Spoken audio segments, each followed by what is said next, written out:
Hello दोस्तों, हमारे channel dimension Z पे आपका स्वागत है। अगर आप गेम खेलते हो या गेमिंग में आपका इंटरेस्ट है तो कभी ना कभी आपने ये जरूर सोचा होगा कि इंडिया में जीटीए या फिर कॉल ऑफ ड्यूटी के लेवल के हाई एंड ग्राफिक्स वाले गेम क्यों नहीं बनते। क्या कारण है कि इंडिया के पास एक भी ट्रिपल ए क्वालिटी का गेमिंग स्टूडियो नहीं है। इंडिया में गेमिंग कंपनीज रियल क्रिकेट और लूडो किंग जैसे मोबाइल गेम्स बनाकर और उनसे जनरेट होने वाले एड रेवेन्यू से ही खुश है। मोबाइल गेम्स को क्रिएट करना इजी होता है as compared to console games. Mobile gaming एक अलग सेक्शन है जिसके बारे में हम किसी और वीडियो में बात करेंगे। आज हम बात करने वाले हैं games like Resident Evil, GTA, Call of Duty जैसे गेम्स की जो कि निंटेंडो, एक्सबॉक्स और सोनी के प्ले स्टेशन पे खेले जाते हैं। ग्लोबल गेमिंग इंडस्ट्री का मार्केट कैप $265 बिलियन से भी ज्यादा है। तो क्या कारण है कि इतने बड़े इंडस्ट्री में इंडिया का कोई नामो निशान भी नहीं है। क्यों इंडिया में एक भी ट्रिपल ए टाइटल का गेमिंग स्टूडियो अभी तक नहीं बन पाया है। तो आइए पहले देखते हैं कि एक ट्रिपल ए क्वालिटी के गेम को बनाने के लिए क्या क्या लगता है। सबसे पहले वर्कफोर्स। आपको बहुत अच्छे डेवलपर्स की एक बहुत बड़ी टीम की ज़रूरत होगी जिसमें कि कुछ एक्सपीरियंस्ड डेवलपर्स भी होने चाहिए। और जब इतने बड़े गेमिंग प्रोजेक्ट पे इतने सारे लोग काम करेंगे तो उसे मैनेज करने के लिए आपके पास एक प्रोजेक्ट मैनेजमेंट टीम भी होनी चाहिए। और गेम कंप्लीट होने के बाद उसके प्रमोशन और मार्केटिंग के लिए आपके पास एक अलग से मार्केटिंग टीम होनी चाहिए जो कि आपके गेम की प्रोडक्टिविटी और सेल्स को बढ़ा सके। Next, money. इतने बड़े गेम को बनाने में पैसा एक मेजर रोल प्ले करता है। एक सीनियर लेवल के डेवलपर की अकेले की ही सैलरी $100,000 तक हो सकती है। ऐसे गेम्स को बनाने के लिए आपको हाईटेक सॉफ्टवेयर्स की ज़रूरत पड़ती है जैसे कि motion technology, 3D animation, Photoshop. इन सभी के आपको प्रॉपर लाइसेंस खरीदने पड़ेंगे, वो भी बल्क लाइसेंस, ताकि जितने भी लोग इन सॉफ्टवेयर्स पे काम करेंगे सबके लिए एक अलग अलग लाइसेंस आपको खरीदना पड़ेगा। और ऐसे सॉफ्टवेयर के लाइसेंस बहुत ही महंगे आते हैं। यहाँ पे कुछ एग्जांपल्स हैं सॉफ्टवेयर के लाइसेंस के और उनके प्राइस के। आप देख सकते हैं सॉफ्टवेयर के लाइसेंस का क्या प्राइस है।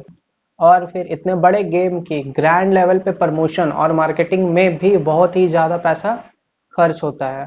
नेक्स्ट है टाइम। इतने बड़े गेम को बनाने में बहुत ही लंबा समय लग सकता है और आपके अंदर बहुत ही ज़्यादा पेशेंस होना चाहिए, तब जाके आप ऐसा कोई एक गेम बना सकते हैं। इन गेम्स को बनाने के लिए सालों तक पूरी टीम को डेडिकेशन के साथ काम करना पड़ता है, तब जाके इतना हाई एंड ग्राफिक्स वाला एक गेम बन पाता है। और इतना सब करने के बाद भी गेम के फ्लॉप होने का चांस बना रहता है। GTA 5, आप सभी ने ये नाम जरूर सुना होगा, लेकिन क्या आपको पता है इस गेम को बनाने में 1000 लोगों की टीम को 3 साल का समय लगा था। इस गेम को बनाने और मार्केट करने में टोटल $265 मिलियन का खर्च आया था।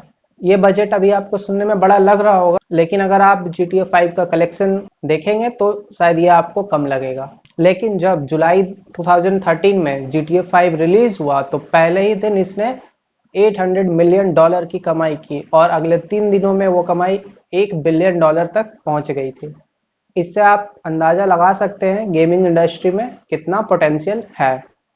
इंडिया में भी बहुत बड़े बड़े एंटरप्रेन्योर्स हैं जो कि गेमिंग इंडस्ट्री में आना चाहते हैं और इंडिया में अच्छे डेवलपर्स की भी कोई कमी नहीं है।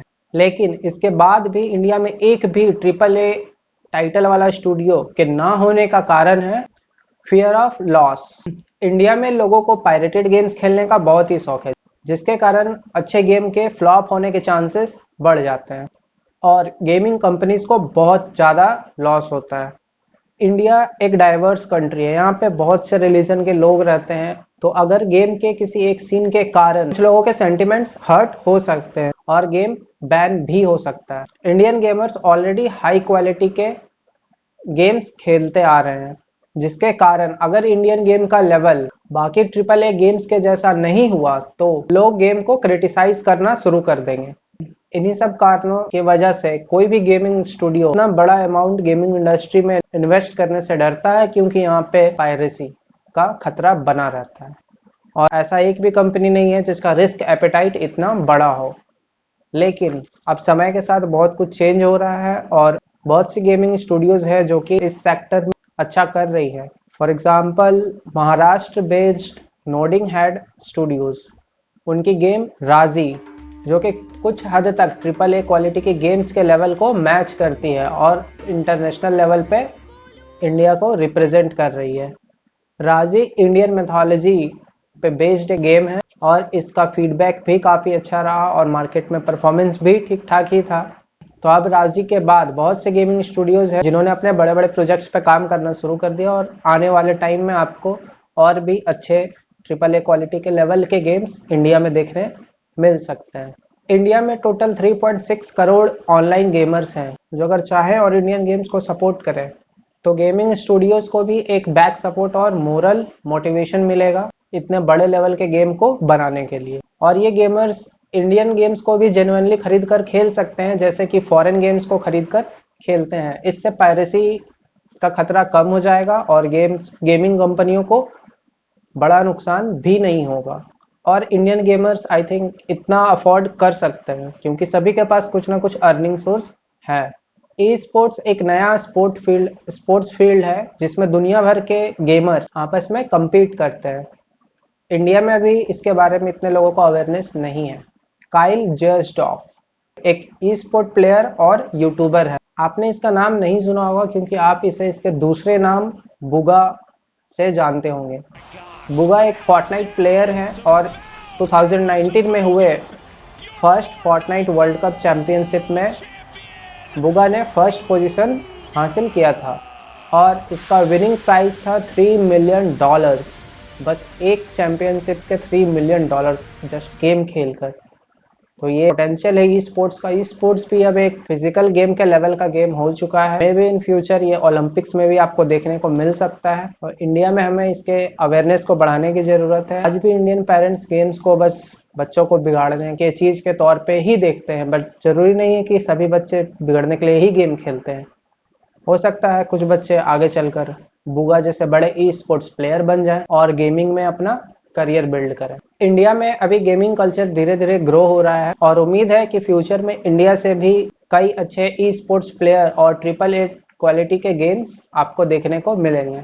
और ऐसा बिल्कुल भी नहीं है कि गेमर्स के पास पैसे कमाने का सिर्फ ई स्पोर्ट्स ही एकमात्र रास्ता है। वो चाहे तो यूट्यूब पे स्ट्रीम कर कर भी बहुत से पैसे कमा सकते हैं। एग्जाम्पल के लिए कैरी मिनाटी जो गेमिंग में उतना अच्छा नहीं है, उसके बावजूद उसके स्ट्रीम में अप टू 50K ऑडियंस रहती है। आपको शायद पता नहीं होगा कि हर स्ट्रीम में सिर्फ सुपर चैट से कैरी मिनाटी 40 से 50 हजार रुपए कमाते हैं, सिर्फ सुपर चैट से। यूट्यूब की इनकम अलग। तो गेमिंग में भी बहुत स्कोप है अगर आपका इंटरेस्ट है तो, लेकिन अगर आप पैसों के लिए गेम खेलना शुरू कर रहे हैं तो दिक्कत वाली बात। अगर आपको ये वीडियो पसंद आया तो इसे लाइक करें और चैनल को सब्सक्राइब करें। हम मिलते हैं आपको फिर अगले वीडियो में।